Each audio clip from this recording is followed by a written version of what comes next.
안녕하세요. JD 부자연구소의 소장 조도입니다. 2020년 5월 22일 금요일 미중 신냉전과 삼성전자의 선택이라는 주제로 시작하도록 하겠습니다. 오늘 시황인데요. 지금까지 제가 조금 인터넷 강의 때문에 유튜브를 이제 좀 자주 못 올렸었는데 일주일에 한 번씩 정도만 올렸었는데 어느 정도 이제 좀 마무리가 돼가고 있고 6월달 정도에 오픈 예정입니다. 그래서 오픈하게 되면 뭐 제가 홍보를 할 거고요. 그렇게 되면 아무래도 좀 유튜브 올리는 일은 좀 더 이제 자주 하지 않을까 생각 중입니다. 뉴욕 증시 미중 갈등 확산 부담 약세, 유가는 강세 뭐 이렇게 이제 나왔는데요. 보시면 뉴욕 증시가 코로나 바이러스에도 불구하고 신규 실업자 수 감소에도 불구하고 미국과 중국의 갈등 확대를 우려하며 하락 마감했다라는 주제가 있고요. 그리고 얼마 정도 하락했냐 보시면 S&P 500이 이제 0.78 그리고 나스닥 지수 같은 경우는 0.97 하락했습니다. 어저께 이제 나스닥이 0.97 내렸는데요. 평소 같으면 뭐 이 정도면 이제 대폭 내린 거죠. 대폭 내렸다고 볼 수가 있는데 요즘에는 크게 오르고 그리고 이제 1% 아래로 이제 떨어지니까 소폭 내렸다 이렇게 볼 수 있고요. 전형적인 풍선 장세다. 그래서 호재에는 크게 반응하고 악재에는 약하게 반응한다. 뭐 이렇게 볼 수 있습니다. 그러면 이제 왜 내렸을까라는 거죠. 이것은 미중 갈등 때문인데요. 이날 시장을 흔든 것은 미중 갈등이다라고 이제 얘기를 하고 있고요. 그 다음에 도널드 트럼프 미국 대통령의 또라이 발언과 대만에 대한 어뢰 판매 승인 그리고 상원의 미국 상장 중국 기업 규제에 대한 법안 통과로 확산된 미중 갈등은 이날 이제 중국발 악재가 터지며 더욱 고조됐다. 중국발 악재란 그러니까 홍콩 국가보안법을 직접 제정할 것이란 이제 방침을 밝히자 미국이 즉각 반발했고 국무부는 즉각 경고에 나섰고 트럼프 대통령도 해당 사안에 대해 아주 잘 모른다면서 만약 그것이 일어난다면 그 문제를 매우 강하게 다룰 것이다 이렇게 말했습니다. 한마디로 그냥 미중 갈등 때문에 내렸다라는 거죠. 그런데 보면 이제 커들로나 이런 실무진들 있잖아요. 뭐 이런 사람들은 오히려 뭐 좀 말을 좀 아끼는 추세입니다. 그래서 현재는 트럼프하고 이제 폼페오는 까고 있는데 중국을 커들로는 이제 잘 되고 있다 뭐 이런 식으로 해가지고 어느 정도 이제 역할 분담을 하는 것 같아요. 미국, 중국 1단계 무역 합의 이행에 진전이 있었다라는 이제 기사가 있는데요. 농수산물 수입 약속을 이행하고 있다라고 이제 얘기를 하고 있고. 그 다음에 이에 따라 블루베리, 아보카도, 보리, 건초 등 품목을 이제 중국으로 수출할 수 있게 됐다고 폭스 비즈니스는 전했다. 중국은 미국산 육류와 기타 제품을 수출할 수 있는 미국 시설의 목록을 업데이트했다고 농무부와 USTR은 설명했다. 그래서 소고기 499개 뭐 이런 어쩌고저쩌고 해가지고 지금 생산 시설이 포함됐다라고 하는 거죠. 당연한 일입니다. 왜냐하면 이것은 이제 미국이 중국으로부터 돈을 벌어오는 일이기 때문에 당연하다라는 거죠. 그래서 왜 당연한지는 이제 아래에서 설명을 드릴게요. 그래서 이와는 별개로 미국의 중국 대리기는 앞으로 이제 집요하게 전개될 것으로 이제 보이고요. 그리고 미국은 한번 마음을 먹으면 죽을 때까지 이제 패는 애들이니까 뭐 이렇게 설렁설렁 넘어가지는 않을 것 같습니다. 그러면 이제 첫 번째로 중국 기업의 미국 증시 이제 퇴출을 한번 보시죠.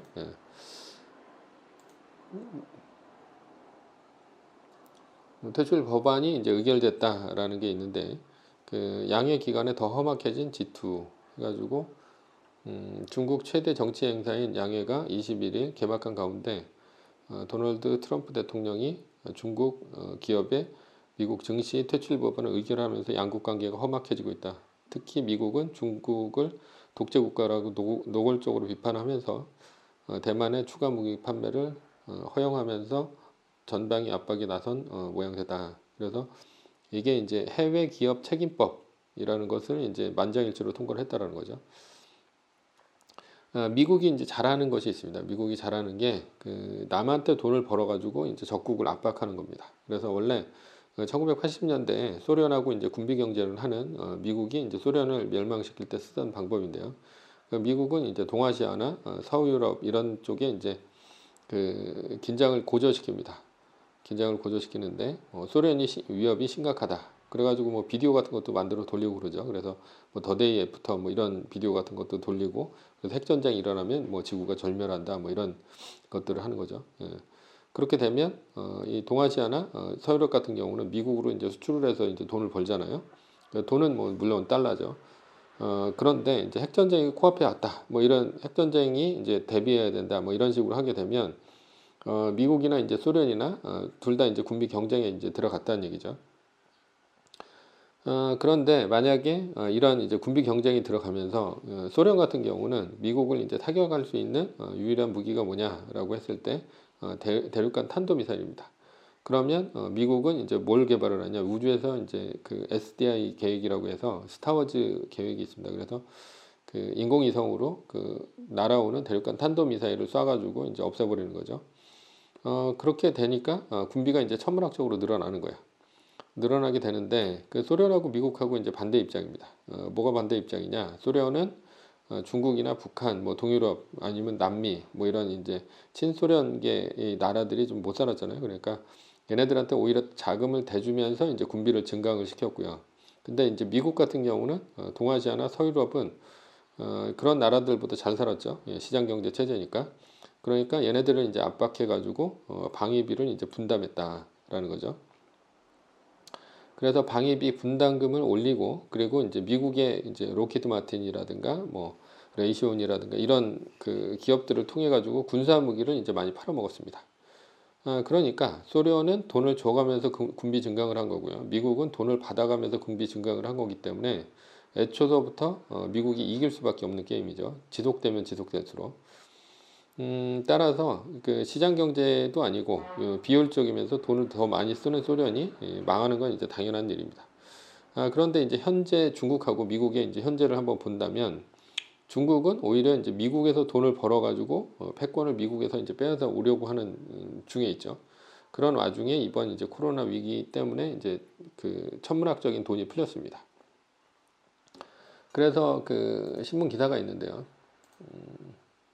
그 더 오를까 메리츠 증권 MZM 지표로 분석하니 풀린 돈에 비해 이제 주가가 싸다라는 게 있고 그래서 주가가 이제 반등을 한다. 그래서 유동성 확대가 이제 속도가 된다라고 하는데 이 보시면 유동성 자금이 지금 그 뭐 코스피 시가총액 뭐 이런 식으로 해가지고 유동성이 이제 확대되고 있다라는 거죠. 그래서 그 5월 초 미국 유동성 자금은 20조 5천억 달러, S&P 500 시가총액 기준은 23조 5천억 달러인데 유동성 대비 주식장 규모는 1.15배라는 거죠. 그래서 1990년 이후 평균 배율이 1.49배였다는 것을 고려하면 현재는 뭐 주가가 낮다라고 볼 수 있는 해석이 나오는 대목이다라는 거죠. 그래서 현재 수치가 역사적으로 낮은 이유는 주가 반등 속도보다 유동성 팽창 속도가 더 빠르기 때문이다. 그래서 양적 완화와 3조 달러 규모의 재정 정책 등이 영향을 미쳤다라는 거죠.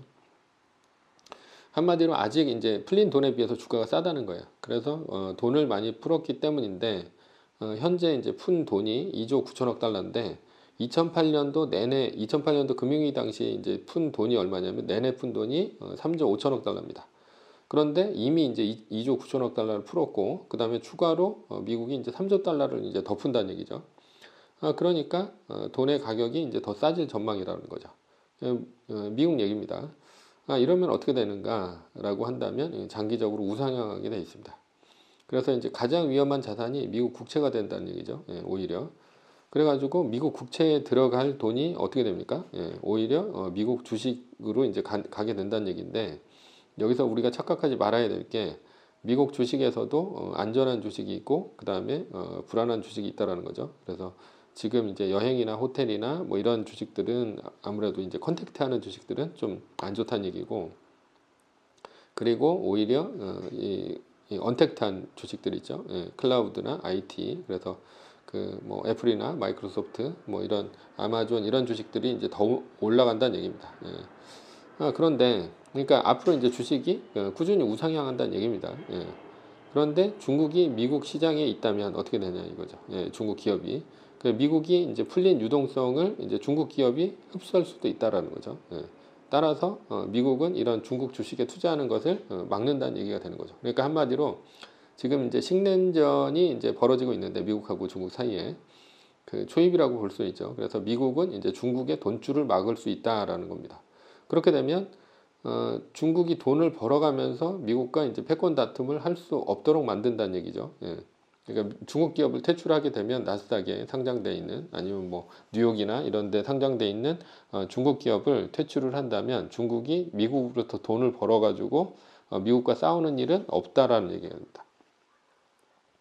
그래서 이제 얼마 전 상장 폐지한다고 이제 시킨다고 한 게 이제 루이싱 커피라고 있죠. 중국의 스타벅스 그런 데가 있고 그리고 이제 미국이 견제하는 화웨이 뭐 이런 데들은 미국의 이제 계산된 행동이다라는 거죠. 그래서 계산된 행동은 1980년대 미국이 소련과 싸울 때 미국이 우방국의 돈을 벌어가면서 이 군비를 증강시킨 그리고 오히려 이제 중국 같은 경우도 현재는 보면 그 뭐 1대1로나 아니면은 북한 같은 나라들이 그 좀 못 사는 나라들이 많기 때문에 거기다가 이제 돈을 줘가면서 같이 군비 경쟁을 하게 되면 미국은 이제 계산이 1980년대하고 이제 비슷해진다는 얘기입니다. 그러면 한국은 현재 어떤 상황이냐라는 거죠. 예, 한국의 중국 고립 편들라는 미국 되살아난 사드 악몽이라는 이제 기사가 있는데요. 예, 보시면 그 국내 기업들이 코로나19 팬데믹으로 위기를 겪는 가운데 미국의 대중국 압박에 새우등 터지는 피해마저 입을 처지다. 그래서 클라크 미국 국무부 경제차관은 중국의 경제 고립 목적의 경제 번역 네트워크 EPN 구상을 작년 말 서울에서 개최한 한미 고위급 경제 협의회를 통해 한국에 설명했다라는 거죠. 그래서 우리 외무부는 미국의 설명에 대해 구체적으로 언급은 피했지만 우리에게 EPN 참여와 구체적 역할을 요구하지는 않을 것으로 이제 관측된다. 하지만 올해 대선 11월 대선을 앞둔 도널드 트럼프 대통령이 중국의 코로나 책임론을 제기하며 공세 수위를 높이고 있어서 한국과 일본 등의 동맹국 협조를 요구할 가능성이 높은 상황이다라는 거죠. 그러니까 미국은 현재 그 중국을 경제적으로 그리고 정치적으로 이제 고립시키려고 하고 있다는 거죠. 그게 이제 EPN입니다. 그래서 이것에 동조해서 현재 이제 대만의 TSMC는 미국의 공장을 짓기로 했고, 그 다음에 TSMC가 화웨이에다가 그 더 이상 반도체를 납품하지 않기로 했다라는 이제 기사가 있었죠. 그래서 가장 이제 크게 동조될 분야가 뭐냐라고 했을 때 그게 이제 5G하고 반도체 분야다라는 거죠. 왜냐하면 뭐 철강이라든가 조선이라든가 뭐 이런 것들은 중국도 이미 잘하고 있어요. 그래서 지금 앞으로 이제 전쟁을 미국과 이제 중국이 무력 전쟁을 하게 된다면 그 5G나 이제 반도체 이쪽 분야가 되겠죠. 왜 그러냐면 그 예전에는 폭탄을 날리면 폭탄 같은 경우가 그냥 그 멍텅구리 폭탄이죠. 그래서 폭탄이 제대로 안 떨어졌다라는 거야. 그래가지고 얘네들이 이제 바람에 휙휙 날아가고 그냥 이제 폭탄을 떨어뜨린 거죠. 대충 눈으로 보고 6.25 때 같은 경우는 떨어뜨리다 보면 민가에도 떨어지고 뭐 이런 식인데 요즘에는 그 폭탄마다 전부 이제 반도체 칩이 달려 있습니다. 그래서 그 칩이 이제 통신을 해요. 통신이 이제 AP 칩 같은 그 스마트폰에 달려 있는 그런 칩이라는 거죠. 그렇기 때문에 그런 칩이 어떻게 되냐면 그 인공위성하고 이제 통신을 하면서 정확한 위치에 이제 떨어지는 그런 식이 이제 현대전이라고 볼 수가 있다라는 겁니다. 그래서 트럼프 정부는 그동안 중국 기술 기업의 대표하는 화웨이를 제재하면서도 동맹국의 화웨이 장비를 이제 사용하지 말라고 요구해왔다라는 거고, 그래서 내부적으로 이제 그 대응 방안도 이제 마련하고 있다라는 거고요. 그래서 미국이 대중국 압박에 한국 동참을 요청할 가능성이 크다라는 겁니다. 그렇기 때문에 그 앞으로 이제 5G하고 반도체 쪽인데 여기서 제일 중요한 게 이제 그 이 통신 쪽이 되는 거고, 통신을 하기 위해서는 이제 반도체가 필요한 거죠. 통신을 제일 잘하는 데가 어디냐라고 봤을 때는 뭐 현재는 화웨이라고 볼 수가 있죠. 통신 장비 쪽에서 있어서 5G 통신하고 제일 빠른 데가 그렇기 때문에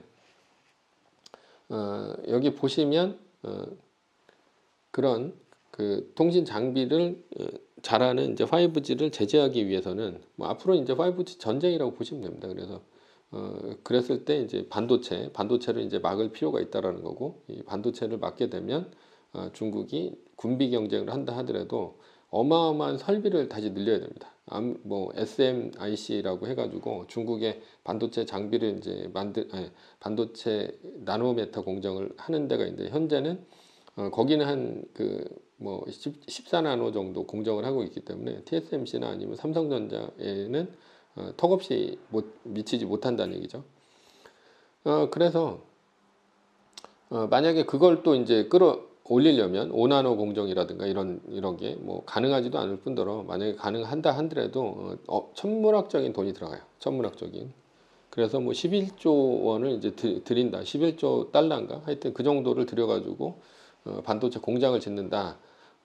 라고 하고 있는데, 뭐 그렇게 되면 이제 중국 같은 경우가 굉장히 돈이 많이 들어가는 그런 미국이 이제 쳐놓은 이제 더사에 걸릴 수 있다라는 거죠. 그래서 여기서 이제 제일 중요한 게 뭐냐, 한국의 이제 삼성전자입니다. 왜냐하면 TSMC는 이미 미국 쪽에다 공장을 짓기로 했고, 그다음에 화웨이에다가 공급을 안 하기로 했기 때문에 삼성전자가 중요한 거예요. 그래서 메모리 반도체 이제 최강이기도 하고, 거기다가 이제 삼성전자가 잘하는 게 뭐 글로벌 파운드리 뭐 이런 기업이 이제 3등이고요. 1등이 이제 파운드리 쪽인데, 1등이 이제 파운드리는 TSMC인데, TSMC는 이미 이제 미국에도 공장을 짓기로 했고, 2등이 이제 삼성전자고, 3등이 글로벌 파운드리라고 있는데, 여기는 한 14나노 정도밖에 못 하고 있어요. 그래서 이미 얘네들은 논의의 대상이고 또 미국 기업이기 때문에 삼성전자 5나노 공정을 할 수 있는데, 거기가 이제 TSMC하고 삼성전자뿐이라는 거죠. 그래서 이제 삼성전자 같은 경우는 이제 평택에 반도체 공장을 짓는다고 이제 선언을 했습니다. 그래서 짓는다고 했고, 그 다음에 삼성전자가 경기 평택에 5나노 이하의 초정밀 제품을 생산할 수 있는 파운드리 라인을 건설한다. 세계 1위인 대만의 TSMC를 추격하기 위한 승부수를 띄웠다. 5나노 공정을 평택에 짓는다는 것은 의미가 있다는 거죠. TSMC는 파운드리 업체 중에 세계 1인데 시장 점유율도 50%가 넘어요. 압도적인 1인데, 그러면 이제 파운드리가 뭐냐라는 거죠. 파운드리란 반도체 산업에서 외부 업체가 설계한 반도체 제품을 위탁받아서 생산 공급하는 공장을 가진 전문 생산 업체고, 이제 반대 개념에서 공장 없이 파운드리를 위탁 생산만 하는 방식을 이제 팹리스 생산이라고 한다라는 거죠. 여기서 이제 뭐 전문 용어가 좀 나오죠. 그래서 팹리스란 뭐냐라고는 건데, 이게 반도체를 만들 때 있어서 이제 설계를 하는 게 있습니다. 그래서 설계를 하는 업체가 애플, 엔비디아, 뭐 퀄컴 이런 데가 이제 설계를 하는 업체죠. 그런데 얘네들이 이제 공장이 없다라는 거고요. 그러면 원래부터 이제 공장이 없었냐라고 했을 때, 반도체 처음 만드는 회사가 어디였었냐면 이제 인텔이라는 회사입니다. 그래서 인텔이 공장하고 설계를 이제 동시에 했어요. 근데 사실상 이제 설계 쪽만 하고 공장을 이제 접었습니다. 그리고 공장은 전문적으로 하는 TSMC나 삼성전자가 갖고 간 거죠. 왜 그러냐? 설계 같은 경우는 어떻게 합니까? 자신한테 필요한 것들만 설계를 하죠. 그래서 최신 설계만 합니다. 최신 설계만. 그런데 이제 공장 같은 경우는 설비가 굉장히 많이 들어가요. 굉장히 많이 들어가고, 그래서 뭐 요즘에 EUV 공정이라든가 뭐 노광 장비라든가 이런 것들은 뭐 몇천억 대, 한 대에 몇천억 대씩 되는 그런 장비들이 있는데, 그렇게 장비를 집어넣고, 그리고 그 안에 이제 사람이라든가 이런 인력이라든가 어마어마한 설비를 돌려야 되는데, 그러려면 자신들이 설계한 최신 공정만을 돌려서는 안 된다라는 거죠. 수익이 남으려면 거기에서 수익이 남으려면 옛날 공정까지 같이 돌려야 되는 거예요. 그러니까 지금 현재 이제 5나노 공정이 가장 이제 최신 공정이다라고 한다면, 뭐 14나노뿐이 아니라 뭐 24나노 뭐 이런 식으로 해가지고 굉장히 아주 허접한 것들까지도 같이 돌려야 된다는 거죠. 그렇게 되다 보니까 이런 애플이나 엔비디아나 뭐 퀄컴이나 이런 기업들은 공장을 갖고 있을 필요가 없는 거예요. 그래서 얘네들은 설계 쪽만 하고 공장은 그냥 뭐 외주를 준다라는 거죠. 그래서 외주를 주는 데가 이제 TSMC라는 데가 이제 외주를 준다라는 겁니다. 그래서 이렇게 이제 팹리스, 그러니까 설계만 하는 대하고 그다음에 공장만 하는 이제 파운드리로 이제 나눈 거죠. 그런데 여기서 이제 중요한 게 뭐냐, 그 TSMC가 이제 제일 중요한데, TSMC가 공장을 잘하기도 하지만 왜 중요하냐면, 그 삼성전자가 그 애초부터 이제 TSMC를 이길 수가 없습니다. 왜 그러냐면 삼성전자는 원래 이제 파운드리 사업부라고 해서 삼성전자 하부 조직에 있던 거예요. 뭐 지금은 이제 분사를 한다 그 하는데, 그런데 그 생각을 해보면 왜 TSMC를 이길 수가 없냐, 삼성전자 파운드리 사업부가. 원래 이제 팹리스 회사인 애플이나 퀄컴 뭐 이런 데가 있겠죠. 그런데 얘네들이 이제 삼성전자를 라이벌로 생각한다라는 거예요. 그래서 애플 같은 경우는 스마트폰 뭐 이거하고 삼성전자가 스마트폰이 겹치죠, 캐릭터가. 그리고 그 삼성전자의 이제 엑시노스라고 이제 AP가 있는데 그 모바일 칩이죠. 모바일 칩인데 뭐 컴퓨터로 따지면 이제 CPU 같은 거예요. 그거하고 퀄컴의 스냅드래곤 이게 이제 겹치죠. 그렇기 때문에 삼성전자 파운드리 사업부를 분사하기 전까지는 그 삼성전자에 이제 속해 있는 거죠. 그렇게 되면 애플의 최신 공정을 삼성전자 파운드리 사업부가 맡아가지고 했다라고 하면 설계 도면이 그대로 노출되죠. 그러면 삼성전자가 그대로 베낄 수도 있잖아요. 그런 기업들이 굉장히 많다라는 거야. 그러니까 삼성전자가 TSMC를 애초부터 이길 수가 없었다라는 거죠. TSMC는 그 뭐 사명이 뭐냐, 그 사운이 뭐냐면 그 고객과 경쟁하지 않는다라는 게 이제 사명입니다. 사운이에요. 예, 그렇기 때문에 앞으로도 삼성전자가 TSMC를 이제 파운드리로 이길 수는 없을 겁니다. 예. 그렇게 되면 삼성전자가 미국으로 이제 공장을 옮긴다 이렇게 한다 하더라도 어차피 삼성전자가 팹리스 업체들인 그 애플이나 퀄컴이나 이런 데로부터 수주를 더 많이 따올 가능성은 별로 없다는 얘기예요. 그런데 만약 미국으로 이제 삼성전자가 간다면 중국의 수주는 완전히 끊기겠죠. 예. 그러니까 삼성전자가 지금 미국이 EPN이라는 걸 이제 통해 가지고 압박을 할 때 평택에다가 5나노 공장을 짓겠다라고 이제 미리 발표를 해버리는 거죠. 그래서 이제 선제적으로 이제 대응을 한 겁니다. 그래서 이제 삼성전자는 미국으로 안 가겠다라는 거죠. 어차피 가도 이제 먹을 게 별로 없고, 그 다음에 일단 가게 되면 뭐 불매 운동이라든가 이런 것들이 이제 벌어질 수 있으니까 중국에서. 그래서 이제 가면 그래서 여기서 이제 삼성전자가 이제 잘해야 됩니다. 왜냐하면 삼성전자가 안 되면 이제 한국도 굉장히 안 될 가능성이 큽니다. 이번에 환율이 떡상하지 않고 1230원에서 이제 넘어가지 않고 이제 그 뭐 1229원까지 갔다가 이제 다시 떨어졌죠. 그래서 현재는 1200 뭐 한 10원대에서 1230원대로 이제 왔다 갔다 하고 있습니다. 그런데 왜 떡상하지 않고 넘어갔냐라고 했을 때 외국인들이 한국에 주식을 팔면서 이제 한국에 채권을 사줬기 때문인데요. 그러니까 원래는 달러가 해외로 반출되지 않고 그 환율이 버텨준 경우죠. 환율이. 그러니까 이제 주식 팔고 채권을 사니까 그 이제 달러가 한국에서만 도는 거죠. 그런데 그 요번 그 위기에서 아르헨티나, 브라질, 터키, 남아공 이런 데 이제 나라들은 주식하고 채권을 외국인들이 동시에 팔았어요. 그래가지고 환율이 떡상을 했고, 그래서 경기 살린다고 이제 중앙은행이 양적 완화를 하는 바람에 더 많은 확률이 그 떡상을 했죠. 그래서 완전히 뭐 한 25%, 30% 이 정도 이제 떨어진 거는 올라간 거는 그 환율이 올라간 거는 뭐 기본입니다. 그런데 그러면 우리나라가 채권이 강세인 이유가 뭐냐라고 했을 때 이 강세가 무역수지 흑자 때문에 이제 강세라는 거죠. 그래서 그 무역수지 흑자를 통해 가지고 외환 보유고를 많이 쌓아놨기 때문입니다. 그러니까 한국의 채권이 안전한 거예요. 그 미국 같은 경우도 뭐 0%까지 이제 떨어졌죠. 0%에서 0.25% 이렇고, 그다음에 그 유럽 같은 경우는 마이너스고, 일본도 지금 0.1% 마이너스잖아요. 그런데 한국은 뭐 한 AA 정도 되고, 그리고 또 이제 미국보다 더 많이 이제 그 이자를 준다는 얘기죠. 그러니까 한국의 채권이 버텨준 건데 왜 버텨줬냐? 이게 우리나라 전통 제조업이 선전을 해서 버텨준 게 아니고 삼성전자하고 SK하이닉스가 반도체를 많이 팔아서 버텨준 거라는 거죠. 그런데 만약에 이번에 이제 삼성전자가 이번 위기에서 신냉전이라고 했죠. 그런데 잘못 대응을 했다. 그렇게 되면 한국은 수출이 좀 잘 안 될 수 있고, 그로 인해서 이제 무역 수지가 심지어는 적자까지 날 수도 있고, 거기다가 적자가 나게 되면 외환 보유고 뭐 이런 거에 이제 영향을 준다는 얘기가 되는 거죠. 결국 미국이 하려는 EPN 같은 경우는 미국의 신냉전의 시작이다 이렇게 얘기를 할 수가 있습니다.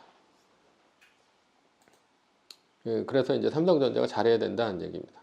근데 삼성전자가 잘할 수 있을지는 잘 모르겠어요. 근데 뭐 잘 하리라고 이제 믿고 있고, 그리고 원유 나감 그래서 1.3% 이제 상승을 했고, 미중 갈등에도 10주 내 최고다. 원유가 이제 많이 올랐다는 얘기입니다. 지금 뭐 20일 지났는데도 마이너스 이제 안 나왔죠. 오히려 이제 많이 올랐고요. 그래서 미국의 이제 경제 제재로 인해서 유가 하락은 이제 멈춘 듯 싶고, 그다음에 주가도 뭐 풍선 장세인 것 같아요. 그래가지고 악재는 소폭 반영하고 호재는 이제 크게 반영하는 장세다. 그렇게 볼 수 있습니다. 그래서 오늘의 이제 결론입니다. 결론은 평소대로 매뉴얼을 지키자. 지킬 사람만 지키면 됩니다. 그래서 고수는 안 지키셔도 되고, 그 매뉴얼은 40년간 나스닥의 경험이 이제 녹아 있는 거고요. 첫 번째가 이제 8거래일 상승, 두 번째가 전고점 돌파, 세 번째가 7월 2일 주식 사면 됩니다. 그리고 마이너스 30% 지점이 오면 말뚝 박으면 되는데, 뭐 이것은 이제 뭐 이미 이제 많이 지나간 것 같아요. 그래서 오늘은 미중 신냉전 시대의 시작이라는 주제로 시황을 이제 알려드렸습니다. 그래서 후원은 제가 영상을 제작하는데 많은 도움이 됩니다. 하나은행 447-910064-61005 주식회사 JD 부자연구소. 감사합니다.